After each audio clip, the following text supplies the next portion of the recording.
Okay, it's the Raw before WrestleMania, so we're guaranteed It's fun. gonna suck. Oh, well, I was going to say fun and surprises, but yep, it's probably going to suck. Yeah.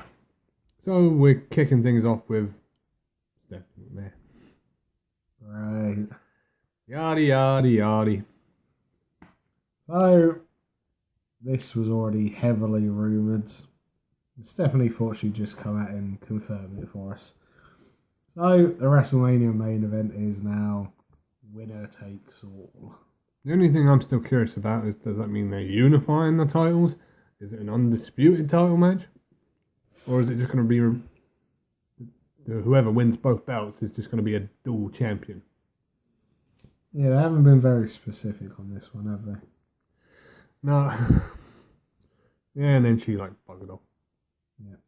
Pretty much.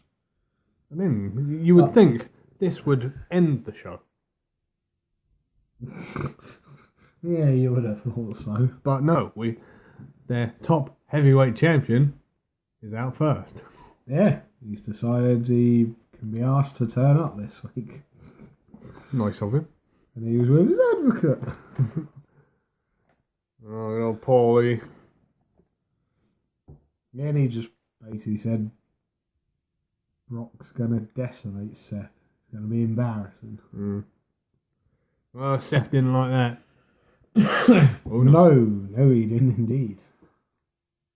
In Right. fact, I think he took things a bit too far. No, he did exactly what he needed to do. Oh, he hit him low. Twice. Right in the Lesners. And I did like that promo by him. He said, this whole locker room doesn't want you here. No, I'm not going to dispute that. And I was like, ooh. Oofa. Now, admittedly, this match is just... It's had so little build-up. I should be more emotionally invested than I actually am. Yeah, I have to agree with you. 100%. Right at this moment in time, I really don't care. Either way. I mean, yeah, Seth's got the upper hand now, but what's going to happen on Sunday? You have to wait till we do our WrestleMania review. This is true. Preview, sorry. And I'm going to say as well, apologies for my voice. I really overdid it at Pompey's Cup final with my voice. Okay, I'm sure the viewing public will let this one slide.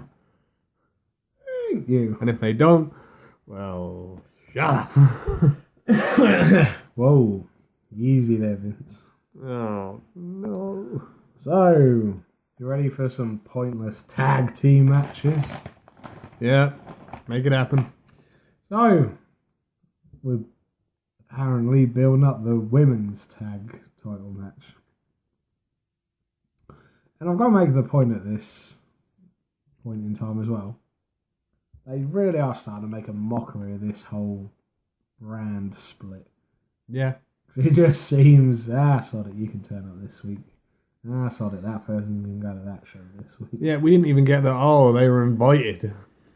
No. They were just there. So we had the women's tag team champions, the Boss and Hug Connection, teaming up with Beth Phoenix and Natalia. And they were taking on Nia Jax, Tamina, or Scott Steiner may rephrase them as Team Badasses. Yep. And the Iconics. Yeah. You know what? Right, how can I say this? Tamina and Nia Jax did nothing, essentially. I don't even think they tagged in. No, I don't think they did. And to be honest, most of this match was just building up Beth Phoenix, and she was just basically putting the point across, don't need you, Sasha and Bailey. Do it all on our own. They did, pretty much. Yeah. Who was it? It was Tamina that went through the barricade, right? Yes. Yeah, because I think... It wasn't it... Beth went spring off the ropes and Tamina pulled the middle rope down and she fell through it. Yep. And then effectively she just got up, got really pissed off and just charged at her. and took her out in the barrier. And then Nia basically did nothing Nope. in reaction to that. No, she sort of stood there and went, "Oh no." So yeah, and then I believe Beth got the victory with the glam slam on Peyton Royce. This is right. And then they just had a bit of a square off with Sasha and Bayley, and it was just like, yeah. Yeah, they were like, "We're going for those tag titles." Yeah, I get the point of the match, but it's sort of like, do you really need to build up Beth Phoenix? No. But surely it would have made more sense, the young up and coming tag team picking up the win on this one. Yeah, you would have thought so. To put a little bit of doubt in everyone's mind. Yeah. But nope, no. No. Oh, and then that man that gives me a funny feeling in my stomach come along. Oh no, Big Dave. Oh, it was Big Dave. And he had his final words for Triple H. Yeah, they were final words. He played a pretty decent promo video of all the times he's beaten Triple H and just constantly playing in the background. Triple H has never been Batista. It's true. One-on-one, he hasn't. Right. And then it cut back to Dave, and he just ran and said, "Hunter, kiss my ass." And then walked off. Yeah. I was like, okay, fine. Yeah. And Triple H was probably in the back going, damn. So, for no reason whatsoever, we had a singles match, which may or may not have been a lumberjack match. Yeah, this was never confirmed. We had Apollo Crews versus Jinder. Didn't they do this a couple of weeks ago? They probably did. Which Apollo won. And it won't shock you to find out that Apollo won this match as well. Yeah. Although I don't think it was with his normal finisher. No. No, he did, I think it was a frog splash. He did, yeah. Frog splash off the top rope. And then it turned into a brawl afterwards. Oh, yeah, you know that thing before the Rumble where everyone throws everyone out? Yeah. Oh, yeah, I'm winning. That's what this turned into.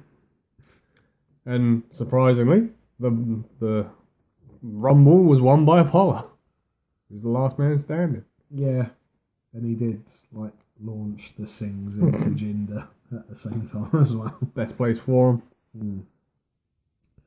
So, our next match, is this a sign we're not getting a Raw Tag title match at Mania? I don't think so. We got the Revival defending against Aleister Black and Ricochet. Which again, I'm sure they did this a couple of weeks ago. They've done it multiple weeks in the last 2 months. Okay. The match was fine, but we had a really crappy ending. Yeah, I watched this and I was like, really? If this was the match that was going to happen at Mania, it's a damn good thing you cut it. Oh, what was up with that ending? So, the Revival retained by count out. Yeah. I think it was Wilder and Ricochet were fighting at the side of the ring. And for some unknown reason, the apron had been chucked up on the ring. Then Wilder quickly got in the ring. Ricochet went to get in the ring. And for reasons unknown, Scott Dawson was hiding behind underneath the ring, and he just grabbed his leg. This is the type of BS ending that we'd expect from Vince Russo. Maybe he was there. He's back. Oh, and get this. There's also rumours going around, I read earlier. Apparently they might be splitting the Revival up. Oh, God. No, don't do that. Jim Cornette will never watch Raw ever again. Yeah. He watched one a couple of weeks ago. God. Apparently he's got a new favourite wrestler. Really? Yeah. And it's not one of the Revival. Oh, okay. Chad Gable.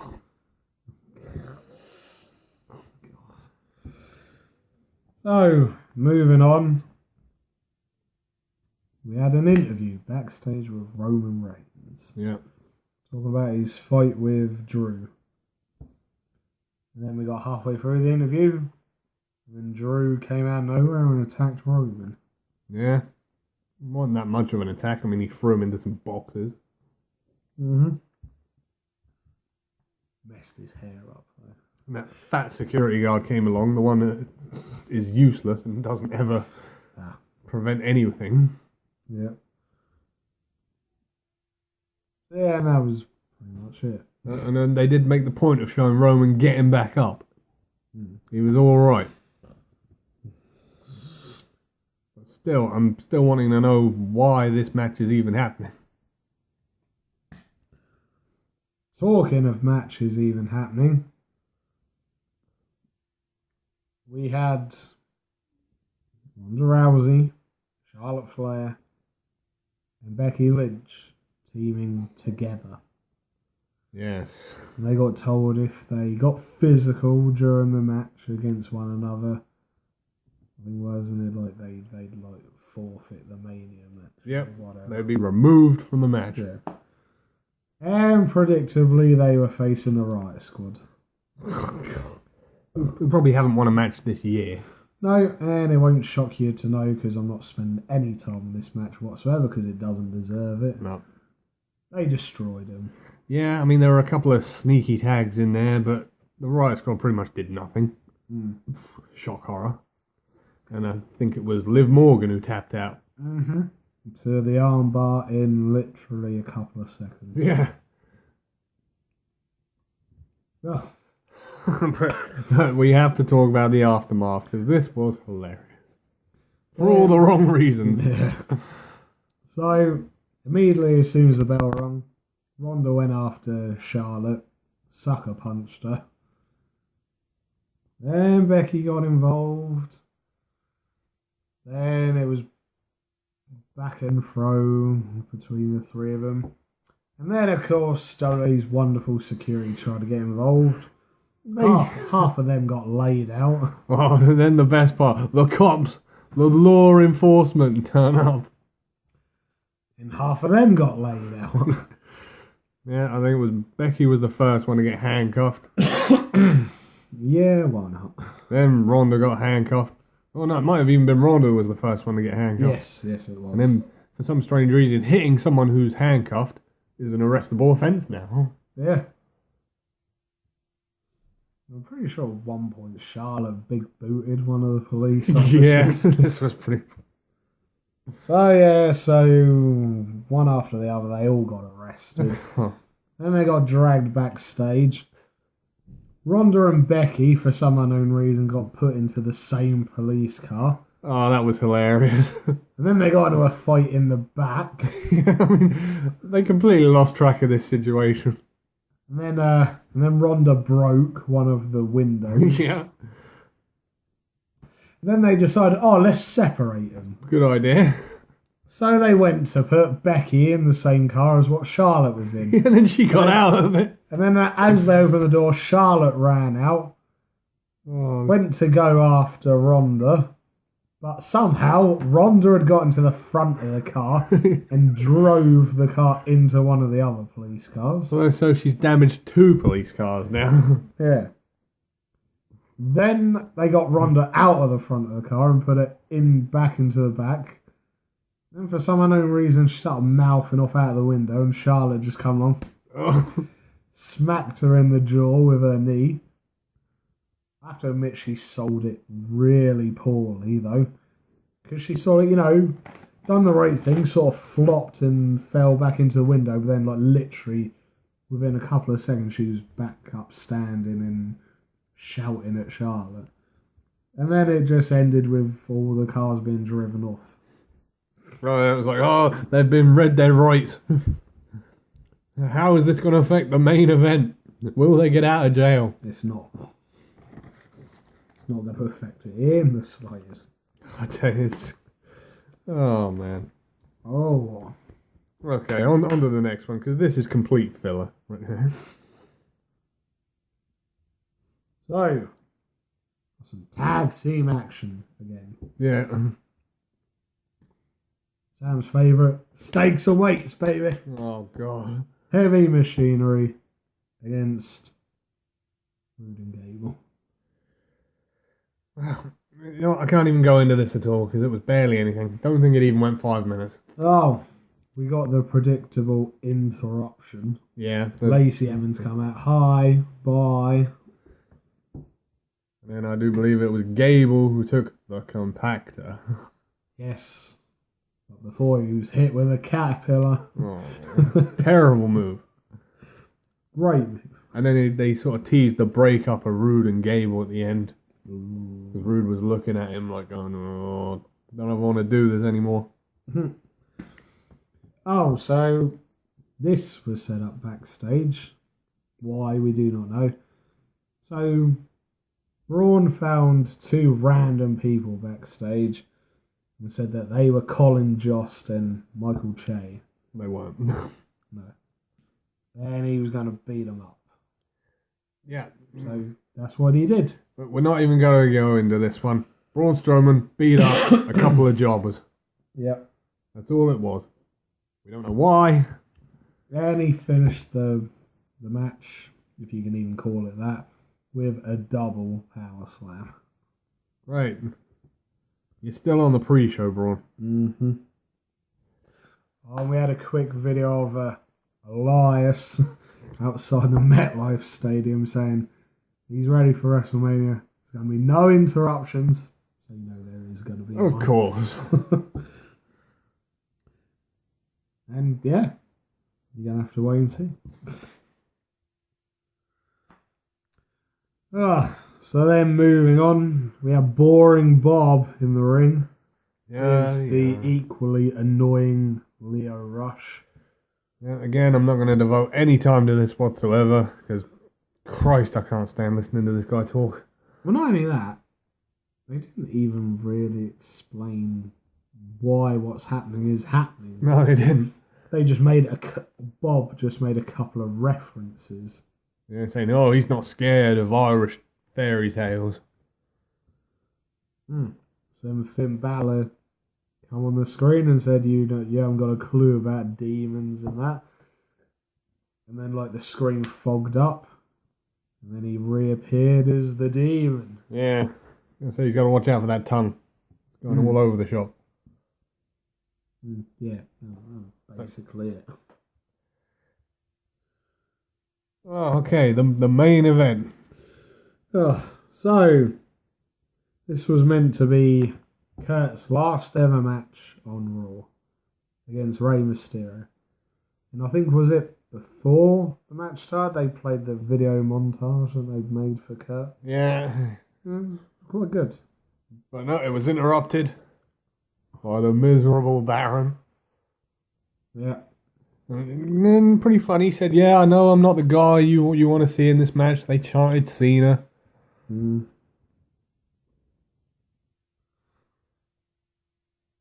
yeah, and then they basically turned around and Ray turned around and said, I'll fight you. Well, Kurt wanted to fight Baron tonight, but no, Ray came out and was like, no, let me handle this one. Yeah. And that was our main event. So, folks, the go-home show, the final segment before WrestleMania, is Baron Corbin and Rey Mysterio. Just let that sink in. And to be fair, for the majority of it, Rey Mysterio did handle it. But then I think, was it he went to go for the 619? Yeah. And then Baron reversed it into... Oh, Christ, what's his signature move? Deep Six. Deep Six, that's the vote. And that was the pin. He didn't even use End of Days. He pinned him with Deep Six. Yeah. I was like, come on, Ray. Really? Yeah. And that was Raw. Yeah, and then, of course, Kurt came out and, angle slammed him on the ramp and put him in the ankle lock. Oh, yeah, I forgot about that. And, like, the final Baron part. was like, And all the fans were like, really? This is what they're ending Raw with? Yeah, apparently so. There was some serious segment issues with this one. They should have ended with Seth and Brock here. Well, it won't shock you to know it got a low TV rating. Surprise, surprise. Right, well, that's all we're going to devote to this one. Yep. So, as always, from your hosts, the master of the brain damage, Martin. and the one and only Sam H. We'll see you again for the next one. Go home shows suck.